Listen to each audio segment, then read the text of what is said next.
inscreva-se no canal, aperta no like, comenta aí no vídeo e compartilha esse vídeo.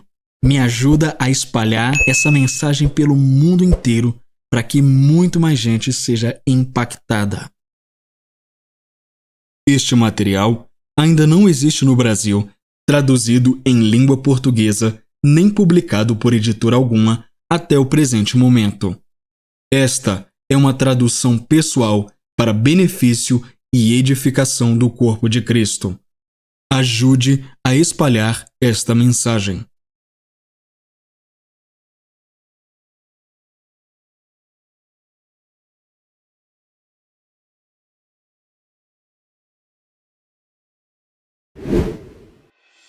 Opa! Antes de começarmos o vídeo, quero te fazer uma pergunta. Você gosta deste canal? Gosta dos livros e materiais que trago aqui? Pois muito bem, é com você que eu quero falar. Traduzir, adaptar, revisar, gravar e editar dá muito trabalho.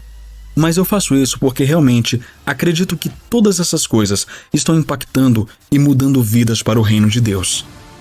De fato, existem muitos livros abençoados que ainda não estão disponíveis em português, e meu objetivo é traduzir cada um deles para a língua portuguesa e assim abençoar a vida de todos aqueles que falam e entendem esse idioma. Mas nem sempre eu consigo esses livros de graça. Muitas vezes eu tenho que comprar e nem sempre é barato. Atualmente, a cotação do dólar está mais de R$5. Então, um livro que custaria $10, em real acaba custando R$50 ou mais. É por isso que eu preciso da sua ajuda com essa obra. Através da sua contribuição, poderei fazer muito mais e chegar mais longe com esse trabalho. Então eu te convido a ser um mantenedor dessa obra, pois com a sua oferta, muitos livros serão traduzidos e postados aqui para impactar e mudar a vida de muita gente. Sim, essa é uma forma legítima de levar o reino de Deus ao mundo e você pode ser parte disso. Contribua através da chave Pix que está aparecendo aqui na descrição e também no primeiro comentário fixado. Caso você não possa ver, por algum tipo de deficiência visual, a chave Pix é verdadedapalavra777@gmail.com. Vou repetir, verdadedapalavra777@gmail.com. Se você estiver em um país que não tem Pix, você também pode fazer uma transferência via PayPal pelo e-mail que também está no primeiro comentário, ou se preferir, pode entrar em contato comigo pelo Telegram para vermos outro meio de enviar sua oferta. Lembre-se que eu estarei orando sobre a vida de todos aqueles que ofertarem para que experimentem uma colheita ainda mais abundante. Haja de acordo com a sua fé. O meu muito obrigado pela sua atenção e pela sua contribuição. E agora, fique com o vídeo.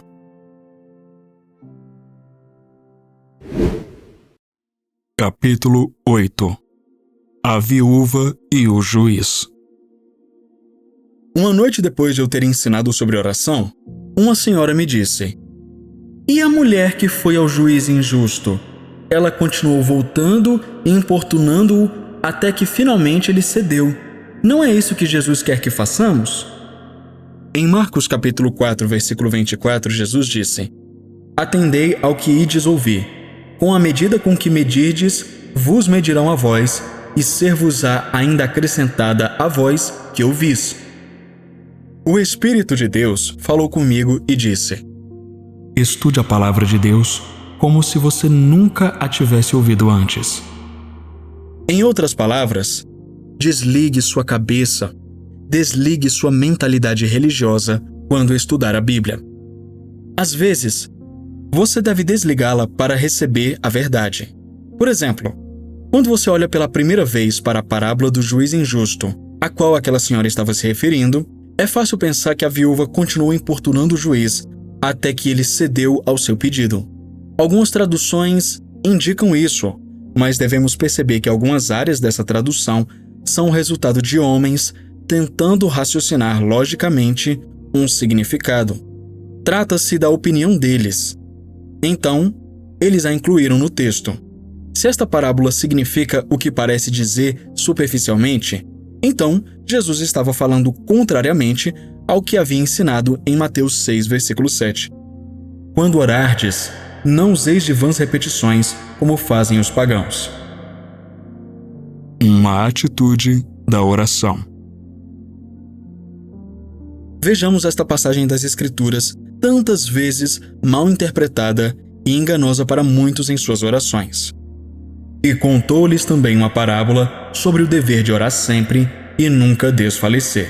Lucas capítulo 18, versículo 1. A Bíblia ampliada diz: e não se torne covarde. Devemos orar sempre. Obviamente, ele não quer que rastejemos de joelhos, orando o tempo todo, mas você pode estar em atitude de oração continuamente. Aqui está o que o Espírito de Deus me revelou enquanto eu meditava e ponderava sobre este versículo em oração. Não desfaleça e desista, porque a primeira oração não foi manifestada. Os homens devem sempre orar e não desanimar, ou se tornarem covardes e desistirem. Eles devem orar sobre cada necessidade que surgir. Em Lucas capítulo 18, versículo 2, Jesus começa a parábola. Havia em certa cidade um juiz que não temia Deus nem respeitava homem algum.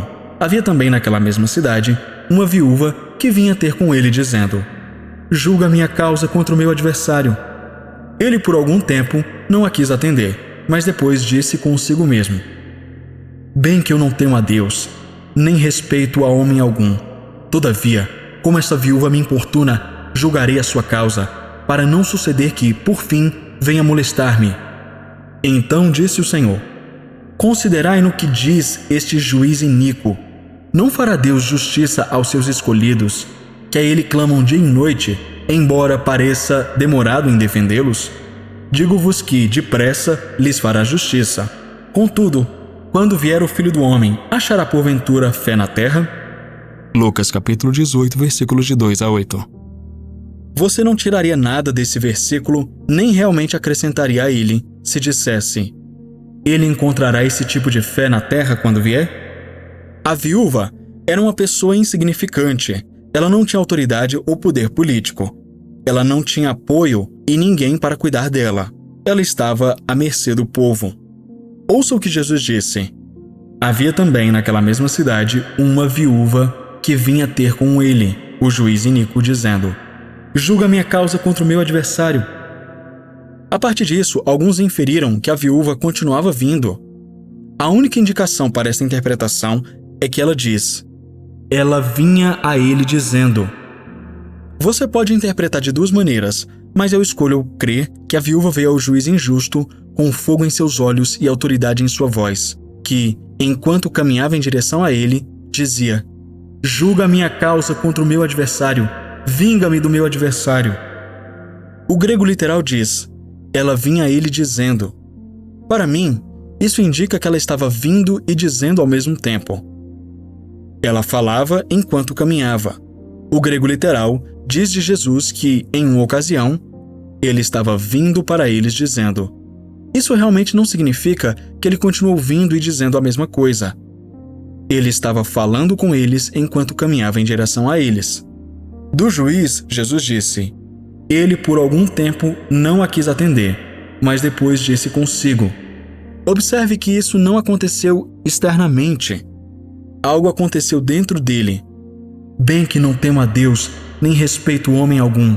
Todavia, como esta viúva me importuna, julgarei a sua causa, para não suceder que, por fim, venha molestar-me. As palavras que ela falou o perturbaram. Suas palavras estavam cheias de autoridade da fé.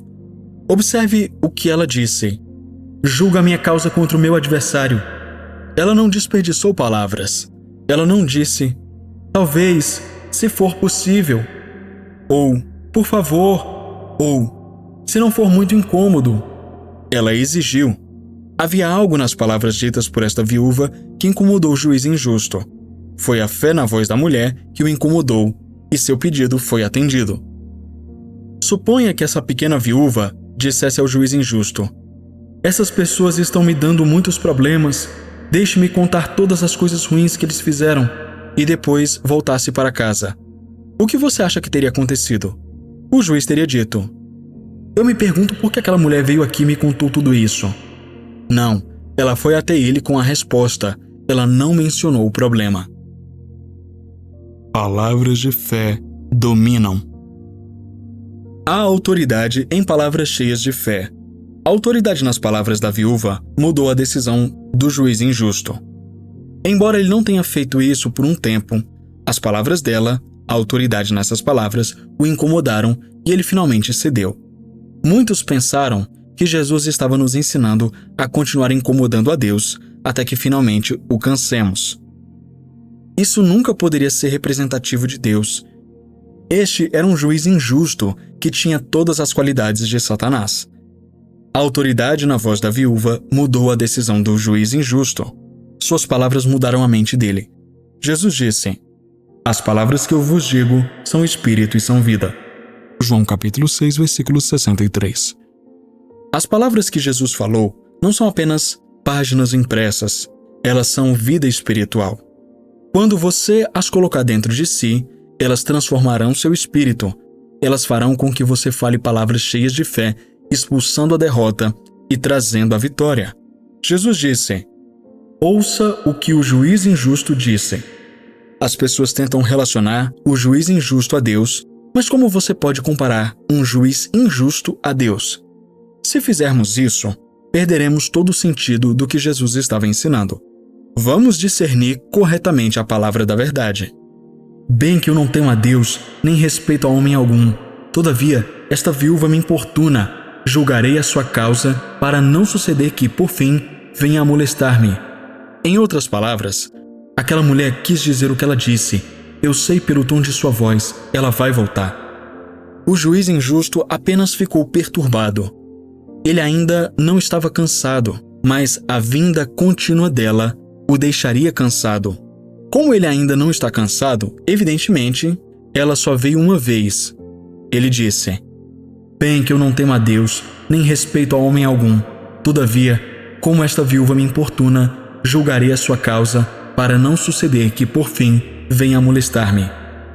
O juiz injusto atendeu ao pedido dela para que ela não voltasse. Deus fará justiça rapidamente. O Senhor disse: não fará Deus justiça aos seus escolhidos, que a Ele clamam dia e noite, embora pareça demorado em defendê-los? Ele não está dizendo que eles clamavam dia e noite pela mesma coisa, mas nós lemos isto nessa passagem. Tivemos aqui a mesma ideia que no primeiro versículo, quando Jesus disse: os homens devem orar sempre e não desmaiar. Versão King James. Em outras palavras, você tem uma necessidade esta manhã? Ore sobre isso.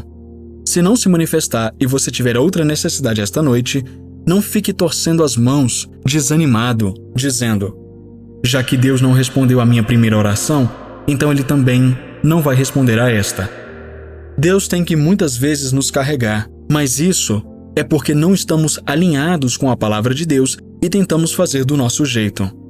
Houve momentos em que orei sobre tudo e apenas lancei toda essa carga em Deus, esperando em Deus que de alguma forma aquilo desse certo. De vez em quando, um pouco disso acontecia e eu ficava surpreso. Isso é o que você chama de acidente de fé. Você finalmente se depara com algo que acredita e isso acontece.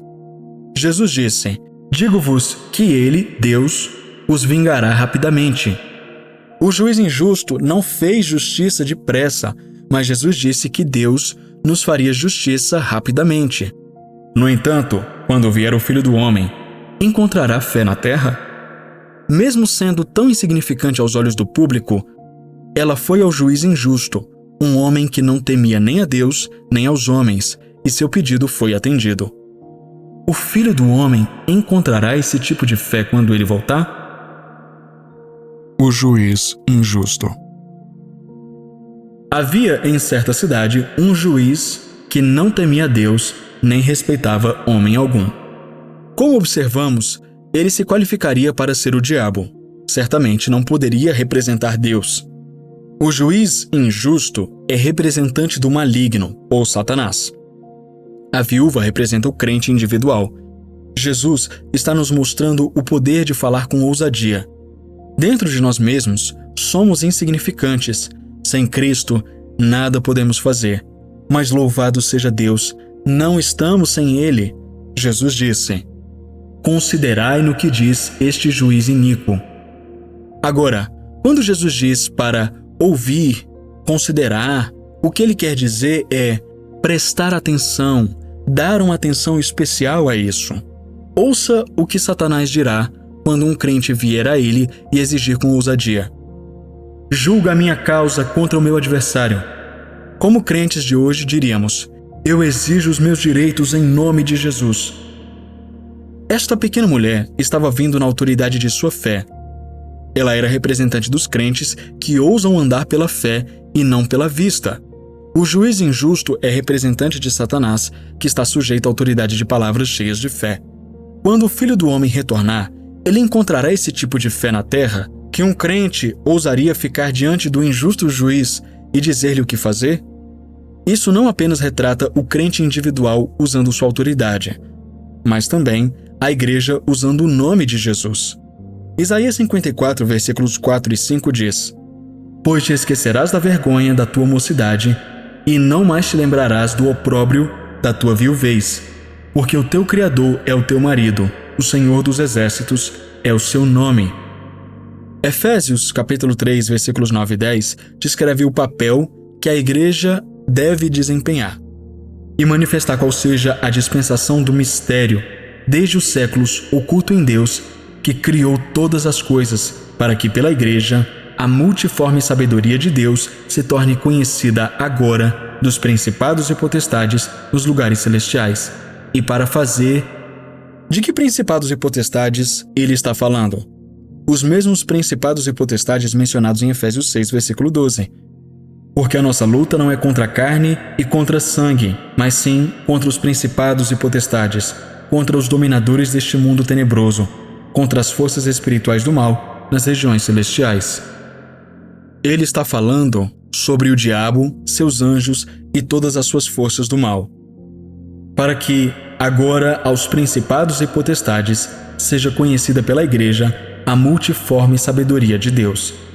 A igreja vai revelar a multiforme sabedoria de Deus, mostrando que Deus estava em Cristo, reconciliando o mundo consigo mesmo, declarando sua justiça para a remissão dos pecados passados e nos concedendo sua justiça.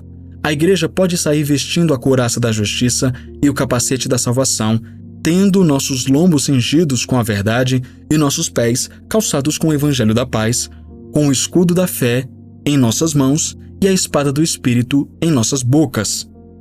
Podemos chegar com ousadia diante do juiz injusto e dizer: em nome de Jesus, tire a mão de mim, das minhas finanças, da propriedade de Deus. Eu estou redimido da maldição e liberto dos poderes das trevas. Domínio. No primeiro capítulo de Gênesis, Deus disse a Adão para dominar esta terra, dominá-la e subjugá-la. Isso não era apenas para a terra, mas também para tudo que nela havia. Em outras palavras, se alguma coisa saísse da linha, Adão deveria colocá-la de volta na linha. Esta era a responsabilidade de Adão, mas ele não fez o que Deus ordenou. Ele entregou sua autoridade ao maligno. Ele curvou o joelho para um espírito fora da lei. A igreja hoje está em uma posição paralela à de Adão, no princípio.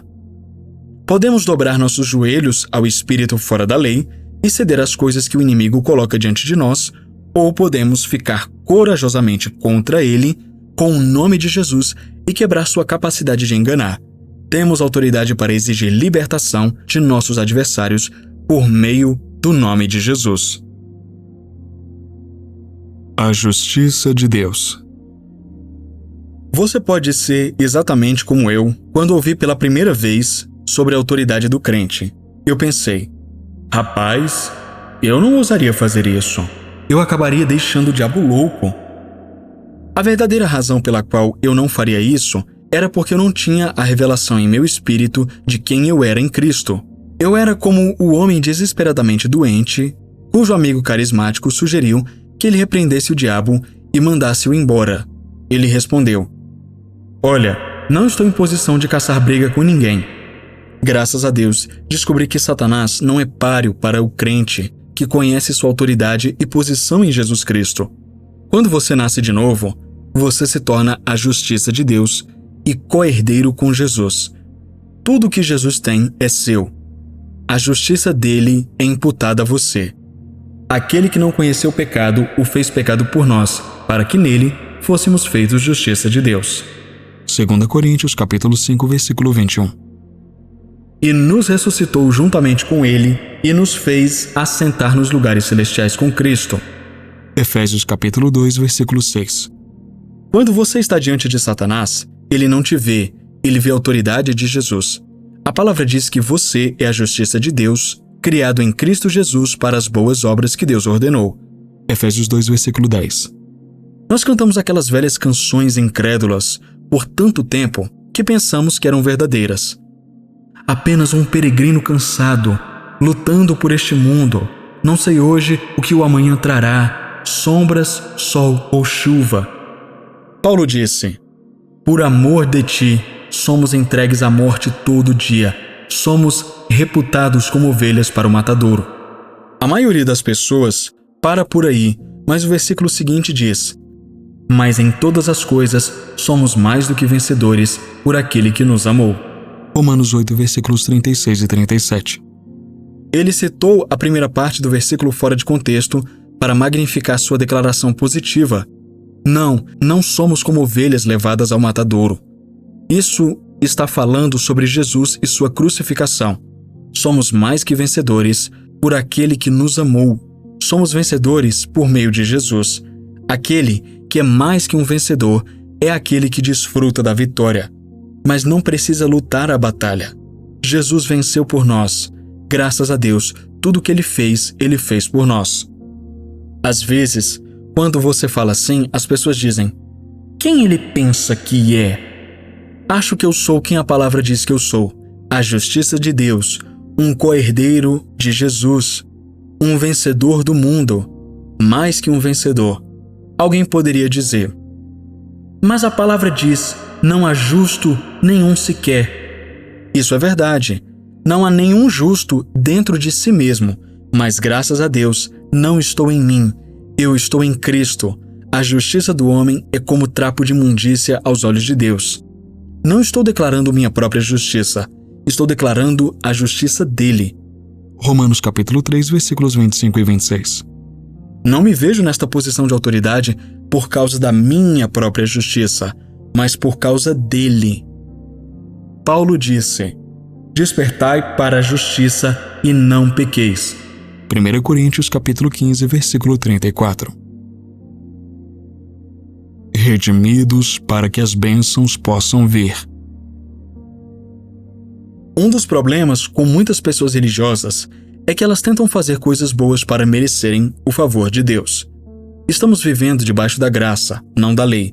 Se você tenta fazer boas obras para ter crédito com Deus, a palavra diz que você se coloca debaixo da maldição da lei. Pois todos os que são das obras da lei estão debaixo da maldição. Gálatas capítulo 3, versículo 10. Estar debaixo da maldição da lei significa estar sujeito às maldições que são pobreza, doença e morte espiritual. Cristo nos redimiu da maldição da lei para que a bênção de Abraão viesse sobre os gentios por meio de Jesus Cristo. Gálatas capítulo 3, versículos de 13 a 15.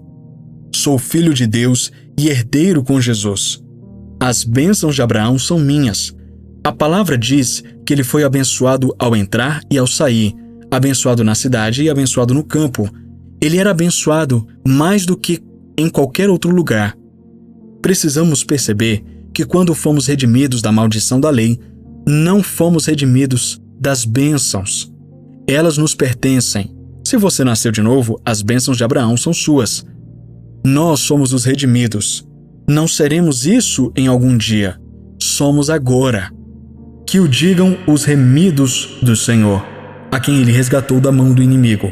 Salmo 107, versículo 2. Alguns podem perguntar: então por que ainda adoecemos se somos redimidos da maldição da lei? Deixe-me fazer outra pergunta. Jesus redimiu o mundo do pecado, não foi? Então por que as pessoas ainda pecam? Elas são redimidas do pecado, mas continuam pecando. Veja, você pode pecar se quiser.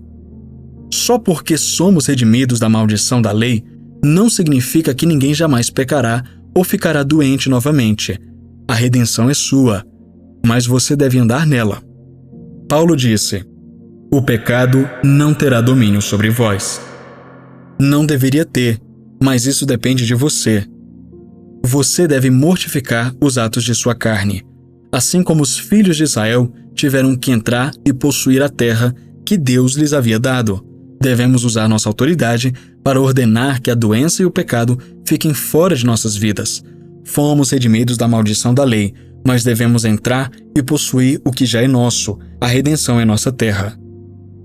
Se quiserdes e obedecerdes, comereis o bem desta terra. Isaías capítulo 1, versículo 19. Pessoal, uma rápida pausa aqui, só para falarmos no seguinte. Esse livro de Charles Capps é maravilhoso, né? E é importante lembrar que esse livro é uma tradução exclusiva daqui do canal Verdade da Palavra. Então, se você vir esse livro em algum outro lugar, saiba que a origem dele começou aqui, pelo menos oficialmente, né? Então, este livro foi traduzido e publicado primeiramente por este canal. Mas você sabia que existem muitos outros bons livros de Charles Capps que já foram traduzidos e publicados aqui no Brasil? Sim, e não estou falando dos livros que eu traduzi, mas existem livros de Charles Capps que foram traduzidos pela editora Rema. E não, eu não estou sendo patrocinado pela editora Rema. Inclusive, se a editora Rema Brasil quiser me patrocinar, tamo aí. Mas se você quiser adquirir qualquer um deles, eu vou deixar aqui no primeiro comentário fixado. É só clicar e você pode adquirir. Tem tanto em formato digital, quanto em formato impresso, ou seja, no papel. Eu também estou deixando aqui embaixo alguns outros livros sobre oração, por exemplo, de Kenneth Hagin e alguns outros que eu encontrei. Então você pode clicar e adquirir e aumentar o seu conhecimento sobre oração. Não faz muito tempo, eu perguntei no Telegram se as pessoas gostariam de fazer parte de um grupo de oração e muitos disseram que não estavam se sentindo preparados ou equipados o suficiente com conhecimento nesse assunto, nessa área, para poderem fazer parte de um grupo de oração e intercessão. Então, para ajudar a edificar ainda mais vocês, eu também estou deixando alguns outros livros sobre oração que você pode adquirir. Lembrando, tem em formato físico, tem em formato digital, alguns vocês só vão encontrar em formato digital, outros vocês só vão encontrar em formato impresso, mas todos eles vão abençoar a sua vida. Eu selecionei a dedo os melhores livros que eu encontrei sobre o assunto. E agora, vamos voltar com o vídeo. Capítulo 9. A armadura de oração. Antes de terminarmos este livro, devemos olhar para mais uma passagem das Escrituras sobre oração que resume muito do que foi dito. Efésios capítulo 6, versículos de 10 a 18. Aqui Paulo está falando sobre a armadura de oração. Quanto ao mais, sede fortalecidos no Senhor e na força do seu poder, revestivos de toda a armadura de Deus, para poderdes ficar firmes contra as ciladas do diabo. Versículos 10 e 11. Observe que Paulo não disse: sejam fortes na sua própria força, mas no Senhor. É o poder dele, não é algo que temos que trabalhar. Devemos simplesmente ser obedientes e revestidos do poder dele. Vista toda a armadura, ou, como diz o grego, a armadura completa de Deus. Você reconheceria a armadura de Deus se a visse? São as vestes de Deus e ele está vestido de justiça. Ele te deu as vestes dele para você vestir. Nosso problema é que, quando nos preparamos para orar, tiramos nossa couraça da justiça e a jogamos no canto dizendo: "Ó Senhor, eu sou tão indigno, eu não sou bom." Eu posso apenas imaginar como Deus se sente sobre tais declarações. Ele provavelmente diz: "Você pode acreditar no que eles estão dizendo? Eu enviei meu filho. Ele sofreu e morreu para torná-los justos. Eu lhes dei minhas vestes para vestir, mas estão jogadas no canto. Então eles me dizem o quão indignos são, porque não têm nada para vestir. Isso deve entristecer o coração de Deus depois de tudo que Ele fez para nos vestir com a justiça. Seja obediente e vista a armadura dele. Você precisa dela. Porque a nossa luta não é contra carne e sangue, mas sim contra os principados e potestades, contra os dominadores deste mundo tenebroso, contra as forças espirituais do mal nas regiões celestiais. Portanto, tomai toda a armadura de Deus, para que possais resistir no dia mau, e depois de terdes vencido tudo, permanecer inabaláveis. Estai, pois, firmes, cingindo-vos com a verdade e vestindo-vos da couraça da justiça, embraçando sempre o escudo da fé, com o qual podereis apagar todos os dardos inflamados do maligno. Efésios capítulo 6, versículos de 12 a 16. Você já notou que diz, todos os dardos inflamados do maligno?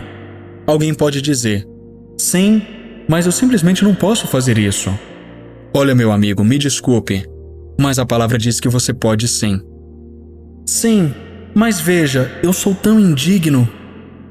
Agora você falou sobre si mesmo. Você não tem toda a armadura de Deus. Você deixou de lado a couraça da justiça. Sim, mas eu não me sinto justo, então eu não sou justo. Você pode não sentir vontade de se vestir de manhã antes de ir para o trabalho, mas acredite, é a coisa certa a se fazer. Deus nos disse para vestirmos todas as suas vestes. Se você não se sente justo, é porque você não a tem em seu peitoral.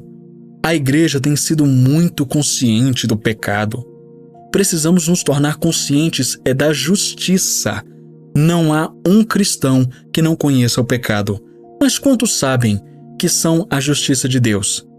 Renove sua mente para o fato de que você é a justiça de Deus em Cristo. Quando isso se tornar uma revelação em seu espírito, o pecado deixará de ser um problema para você. Será como Paulo disse, o pecado não terá domínio sobre vocês. A espada do Espírito. Embraçando sempre o escudo da fé, com o qual podereis apagar todos os dardos inflamados do maligno. Tomai também o capacete da salvação e a espada do Espírito, que é a palavra de Deus. Efésios capítulo 6, versículos 16 a 17. A espada do Espírito. A palavra falada de Deus é a espada do Espírito. Chamamos a Bíblia de nossa espada, mas ela não é realmente a espada. Pode ser a substância da qual a espada é feita, mas não é a espada até que saia de sua boca. Não há vida na Bíblia até que ela saia de sua boca. Você pode colocar a Bíblia em cima de alguém que está doente e isso não vai curá-lo. Não há poder no livro. O poder é liberado quando você crê e fala. Você dá vida a ela e o Espírito de Deus se levanta em você quando você se atreve a dizer: Pai, tua palavra diz que minha necessidade seria suprida de acordo com as tuas riquezas em glória. Eu dei e agora me é dada boa medida, recalcada, sacudida e transbordante. Em nome de Jesus, eu recebo. No grego, havia pouca ou nenhuma pontuação. Os tradutores simplesmente pontuaram como acreditavam que deveria ser.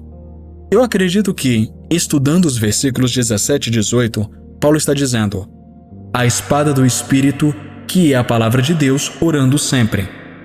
A palavra de Deus orando. Quando você ora a palavra de Deus, você está orando a perfeita vontade de Deus. Ela vai derrubar a fortaleza de Satanás. Hebreus capítulo 4, versículo 12 diz: Porque a palavra de Deus é viva e eficaz, e mais cortante do que qualquer espada de 2 gumes, e penetra até o ponto de dividir alma e espírito, e juntas e medulas, e é apta para discernir os pensamentos e intenções do coração. A palavra de Deus é viva e eficaz, mais poderosa do que qualquer língua que possa falar contra você. Essa é a espada de 2 gumes de que ele está falando. Uma tradução diz: a palavra de Deus é uma coisa viva. Apocalipse capítulo 1, versículo 16 diz: E da sua boca, de Jesus, saía uma espada afiada de 2 gumes. A língua vai cortar ou curar. Alguém há cuja tagarelice é como pontas de espada, mas a língua dos sábios é medicina. Provérbios capítulo 12, versículo 18. Porque são vida para os que as acham e saúde para todo o seu corpo. Provérbios 4, versículo 22. Portanto, devemos proclamá-la. Você pode orar desta forma: Eu sou redimido da maldição da lei, e em nome de Jesus, eu me recuso a me curvar a doenças ou enfermidades. Todo germe de doença e todo vírus que toca este corpo morre instantaneamente em nome de Jesus. Então faça disso a sua confissão diária. Não apenas quando tiver vontade. Seu corpo é como uma criança. Ele fará qualquer coisa que você permitir. E às vezes ele prefere ficar doente do que ter que ir trabalhar.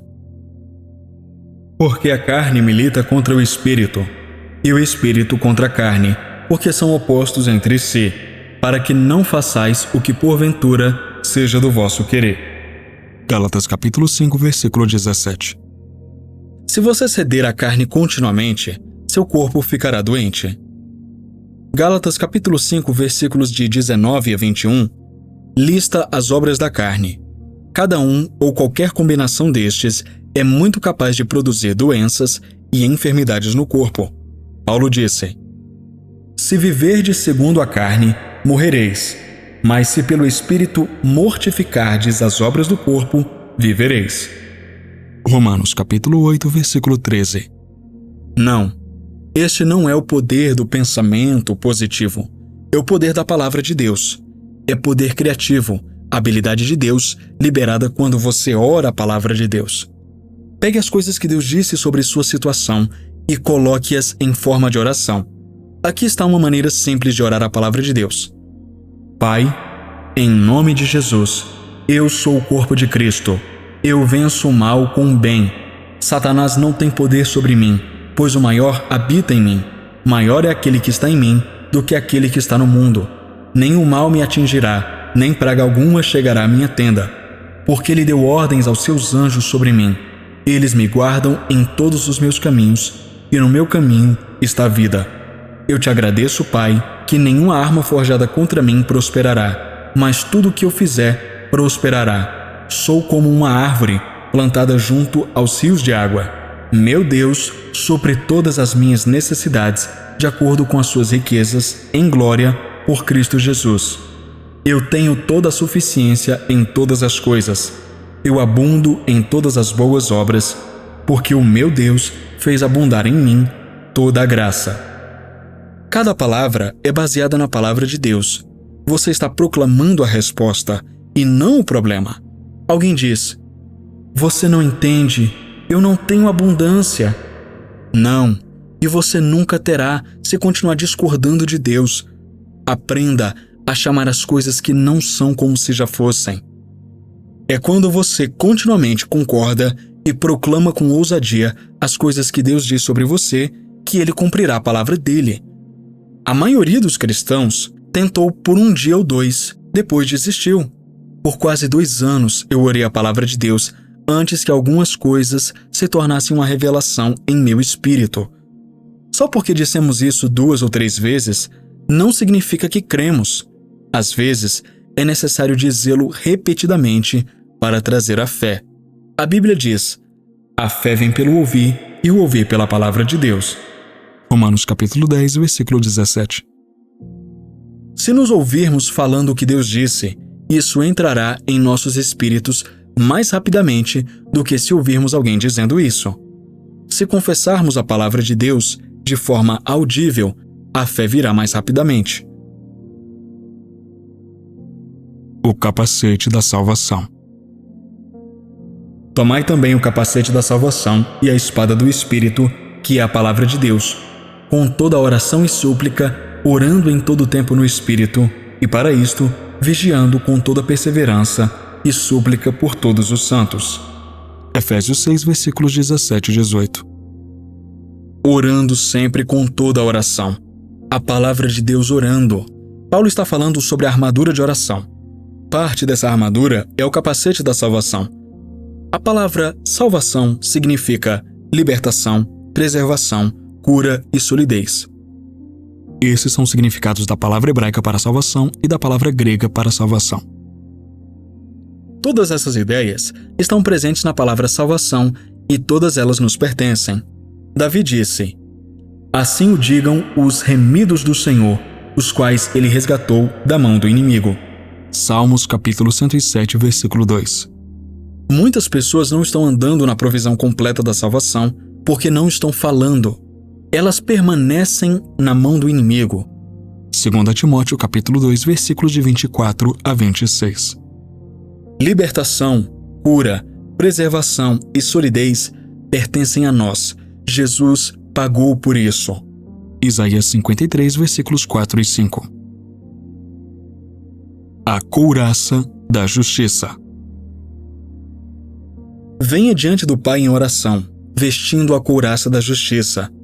Então você pode ficar na sala do trono e dizer: "Pai, estou diante de ti por causa da justiça de teu Filho Jesus. Eu me apresento com ousadia diante de ti, sem medo, condenação ou sentimento de inferioridade." Alguém pode dizer: "Então você quer dizer que pensa que não é inferior a Deus?" Eu não disse que não era. É a justiça dele que não é inferior. Eu sou um participante dessa justiça. 2 Coríntios capítulo 5, versículo 21. A palavra diz que sou co-herdeiro de Jesus. Você acha que Jesus é inferior? Somos a justiça de Deus em Cristo Jesus. A justiça de Deus não pode ser inferior ou indigna. Quando você coloca toda essa armadura, você terá as vestes de Deus. Quando você está diante do diabo para resistir a ele, ele pensa que Deus está dentro daquela armadura e ele realmente está.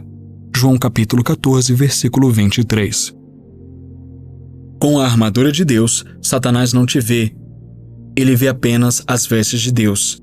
Mas no minuto em que você levanta seu capacete e diz: "Eu orei, mas não está dando certo", ou "Eu não me sinto curado", Satanás sabe que não é Deus, porque ele não fala dessa maneira.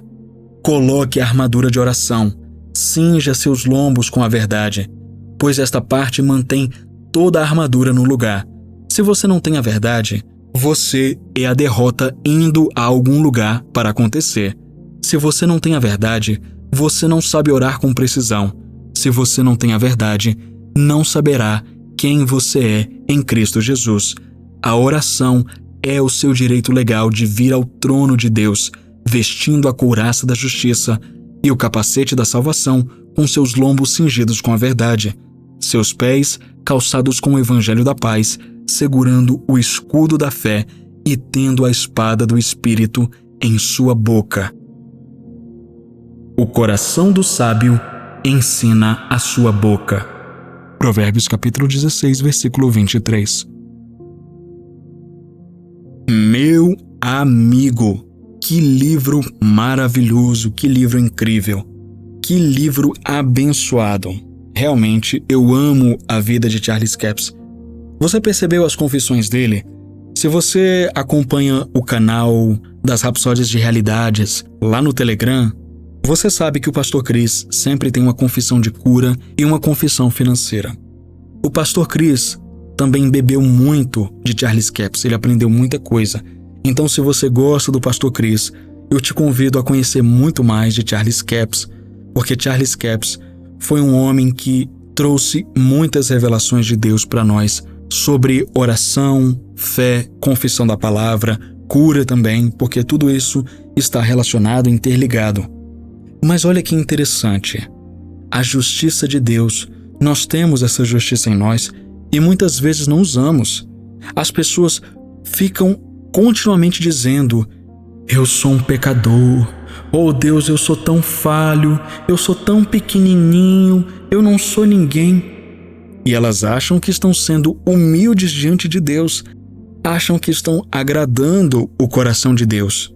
Quando você, em oração, diz assim: Oh Deus, eu sou tão pecador, eu sou tão falho. Acredite, você não está agradando a Deus. Muito pelo contrário, é quase como um tapa na cara de Deus, porque você chama Deus de mentiroso e você não recebe a justiça dele. Isso simplesmente mostra a sua ignorância sobre a sua identidade em Cristo Jesus, sobre a nova aliança, sobre a nova criação. Você é justo diante de Deus. E o que te torna justo não são as suas obras, não é aquilo que você faz de bom.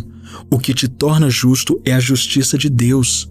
O que te torna justo é a justiça de Jesus, porque Jesus foi o único que realmente obedeceu e cumpriu a lei de Deus. Ele conquistou essa justiça por você. A Bíblia chama a justiça de dom. Você sabe o que significa dom na Bíblia? A palavra dom é uma palavra grega que significa mimo. Sabe o que é um mimo? Já recebeu um mimo de alguém? Um presente, é uma dádiva. A justiça é um presente. Preste atenção. Você não é mais um pecador. No momento em que você recebeu Jesus, você recebeu a justiça de Deus. Você recebeu, você nasceu de novo, você foi recriado. E você pode dizer: mas eu ainda cometo pecados, eu ainda cometo falhas. Sim, é perfeitamente possível você ainda cometer pecados e falhas, mesmo depois de ter sido salvo. Mas o que te tornava pecador é porque você estava morto espiritualmente. E o que te torna justo diante de Deus é você ter recebido o dom da justiça. Se você recebeu, então você é justo diante de Deus, sem culpa, sem mancha e sem mácula. E é por isso que você pode comparecer com ousadia, como disse o apóstolo Paulo, diante do trono da graça de Deus. Então, para fechar esse vídeo com chave de ouro, escreva aqui nos comentários: eu sou a justiça de Deus e ninguém tira isso de mim. Vou repetir: eu sou a justiça de Deus e ninguém tira isso de mim. Você é justo diante de Deus, não pelas suas obras, mas pelas obras de Jesus, pela obra consumada da cruz. Quando você comenta, você reforça isso na sua mente e isso sobe ao seu coração. E quando você comenta nos meus vídeos, isso também ajuda no engajamento. É isso mesmo, quando você comenta aqui embaixo, você ajuda o algoritmo a entender que esse conteúdo é relevante e o algoritmo do YouTube recomenda esse vídeo para muito mais pessoas e muito mais pessoas são alcançadas e são abençoadas. Então comente aí, comente que você é a justiça de Deus. E se você ama essa obra, se você ama esse canal, eu te convido, contribua, envie a sua oferta, ajude, envie as suas sementes. Eu te garanto, a sua oferta são como sementes caindo em solo fértil. Este canal é um solo fértil. Eu agradeço a você que chegou até o final do vídeo. Vocês são preciosos. Este livro se encerra por aqui e eu te vejo em um próximo vídeo. Fiquem na paz.